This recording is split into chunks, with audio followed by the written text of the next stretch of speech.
Bienvenue dans le jour 17 du défi 21 jours de prière pour ta guérison. Je suis vraiment heureuse de te recevoir dans ma salle de prière, là où j'ai crié à Dieu, là où j'ai pleuré, là où je me suis posé mille et une questions. Et aujourd'hui, j'ai le privilège de pouvoir enregistrer ces vidéos et vous partager tout ce que le Seigneur m'a communiqué dans ces moments. Alors, je rends gloire à Dieu pour ça, vraiment, vraiment, c'est juste incroyable. Pour celles qui me découvrent, moi c'est Shelga, je suis infirmière clinicienne depuis maintenant plus de 15 ans. Je suis également certifiée en psychologie positive et surtout, je suis une femme qui a appris à écouter ce que Dieu disait au travers de mon corps. Si j'ai créé ce défi de prière, ce n'est pas pour que tu aies plus de choses à faire, pas du tout. C'est parce que j'ai vraiment à cœur de t'aider à être en bonne santé, à comprendre ton corps, sans culpabilité, sans pression et sans t'oublier surtout. Alors aujourd'hui, je veux être transparente avec vous. Ça va être un épisode un peu différent. J'ai repoussé plusieurs fois ce sujet. Je me suis demandé si je pouvais vraiment en parler aussi librement. C'est pas parce que je doute de la parole, pas du tout. Mais c'est parce que je sais à quel point ce thème, ce sujet peut réveiller des blessures. Ça peut être dérangeant pour certaines personnes. Il peut y avoir des peurs aussi. Donc voilà. J'ai compris une chose, c'est si on n'en parle pas avec vérité, douceur et sagesse, il y a beaucoup, beaucoup de femmes chrétiennes qui continueront à prier et demander plus à Dieu, mais qui l'obtiendront jamais. Alors je me lance. On va parler aujourd'hui du sujet de la prospérité. Pas la prospérité seulement financière, mais vraiment une prospérité qui est globale, une prospérité qui est stable. Parce que la vérité, ma sœur, c'est que Dieu veut te bénir. Ça, c'est une vérité indéniable. Mais il veut aussi te rendre capable de recevoir cette bénédiction sans que tu t'effondres, sans que tu tombes. Alors, si le sujet t'intéresse, reste avec moi, installe-toi confortablement, prends ton carnet, un stylo et laisse cette parole te rejoindre là où tu es. C'est parti!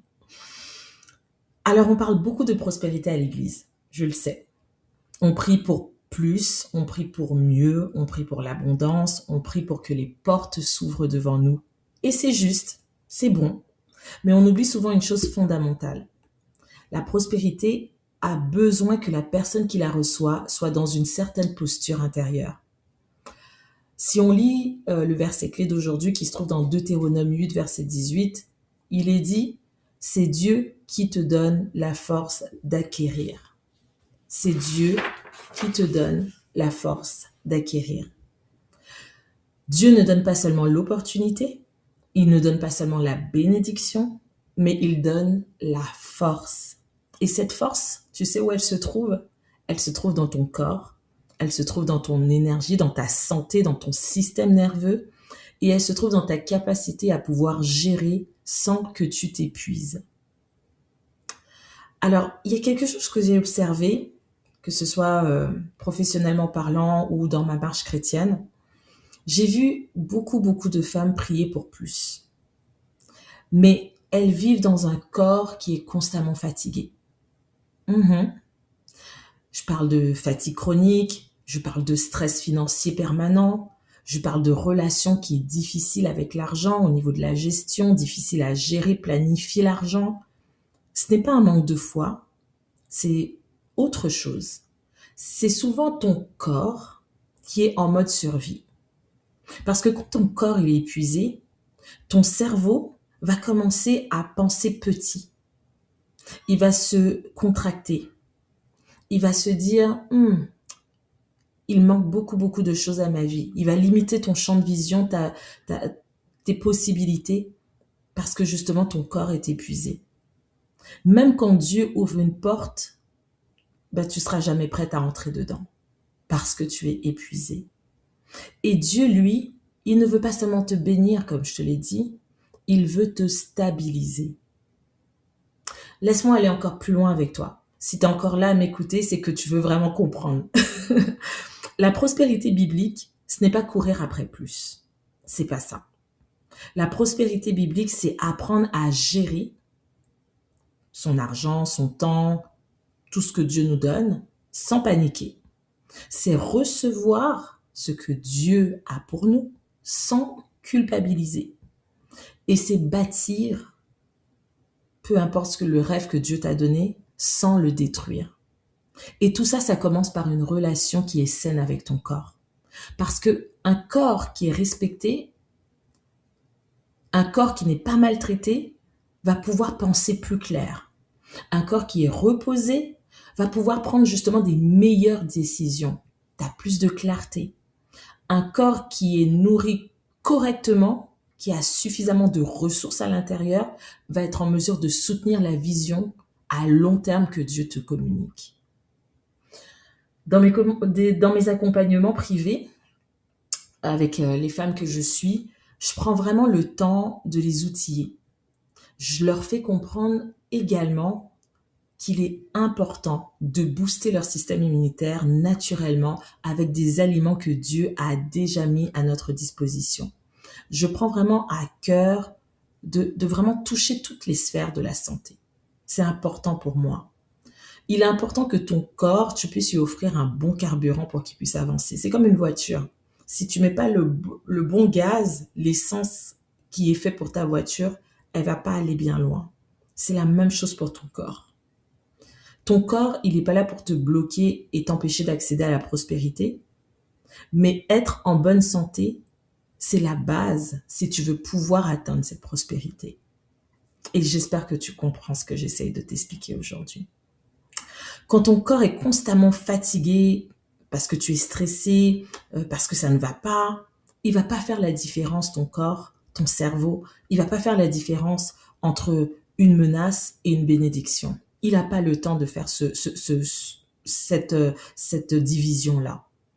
En neurosciences, on le sait, un système nerveux qui est stressé, en alerte, réagit par la peur, réagit par la fuite. Donc, quand tu pries pour plus d'argent, ton cerveau, lui, qu'est-ce qu'il voit? Il voit plus de responsabilités. Donc, ça l'intéresse pas. Quand tu es prête pour plus de projets, ton cerveau, il voit plein de décisions qu'il va devoir prendre. Donc, là aussi, ça l'intéresse pas. Et quand tu dis dans tes prières, oh Seigneur, Seigneur, sers-toi de moi, fais ce que tu veux de moi, emmène-moi où tu veux, eh ben ton corps et ton cerveau, ils voient juste la folie là. Ils voient juste qu'il y a plein de pressions qui vont arriver et qui vont encore le remplir plus de stress. Donc ton corps, il n'est pas en sécurité, ton cerveau ne lui envoie pas des signaux pour dire qu'il est en sécurité. Donc inconsciemment, pour lui, c'est trop. Il ne veut pas. Il ne veut pas rentrer là. Alors, tant que ton corps et ton cerveau vont associer la prospérité à la peur, tout va se fermer devant toi. Et Dieu ne force jamais une porte qui est fermée. Il n'est pas comme ça, notre Dieu. Dieu ne bénit pas pour t'écraser. Il bénit pour que tu puisses être stable, pour t'élever. C'est ce que notre Dieu y fait.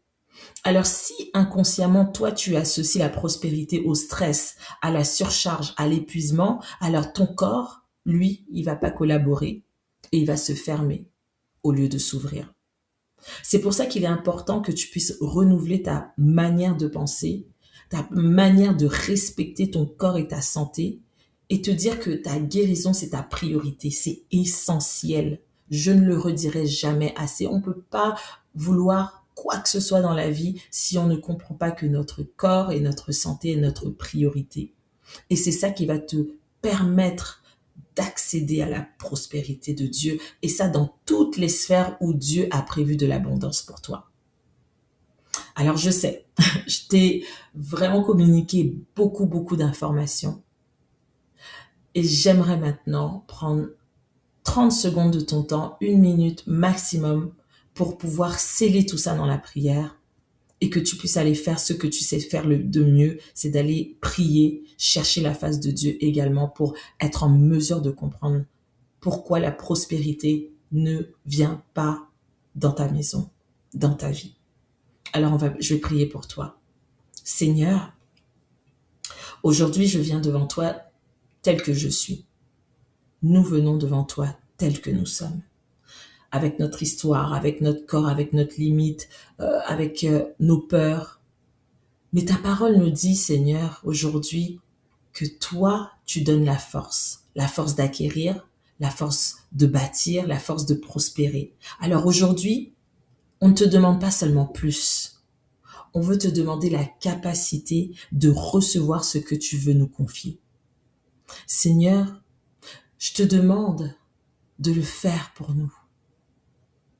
Et si tu es en mesure d'ouvrir tes mains maintenant, fais-le.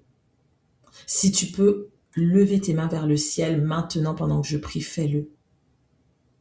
Et déclare, Seigneur, je reçois ta force. Une force qui me permet de gérer avec sagesse, de bâtir, Père éternel, ce que tu as mis dans mon cœur et de prospérer sans que cela vienne alourdir mon quotidien, sans que je me perde. Je déclare que ma prospérité sera saine dans le nom de Jésus. Ma prospérité sera durable parce qu'elle vient de toi, Seigneur. Et je reçois ta grâce, je reçois ta force, je reçois cette prospérité dans le nom précieux de Jésus. Amen, amen, amen. Merci, merci infiniment, mesdames, pour ce merveilleux, merveilleux jour 17 de notre défi. Souviens-toi, si tu dois oublier tout ce que j'ai dit, que tu n'as pas eu le temps de prendre des notes, souviens-toi de ça. Dieu ne te donne pas seulement la bénédiction, il te donne aussi la force de la porter. Alors, si ce message t'a parlé, je te demande d'écrire dans les commentaires « Amen, Amen, Amen ». Juste en dessous de la vidéo, tu vas voir une section commentaires, écrit « Amen, Amen, Amen ». Et surtout, partage cette vidéo à une sœur en Christ que tu aimes de tout ton cœur et que tu veux voir prospérer dans cette nouvelle année avec Dieu. Il est bon de pouvoir partager ce que le Seigneur nous donne, mesdames. Alors, on se revoit demain pour le jour 18. J'ai vraiment hâte. Je ne sais pas encore ce que le Seigneur va me communiquer, mais je me prépare pour ça. Que le Seigneur vous bénisse richement et on se voit demain. Bye bye.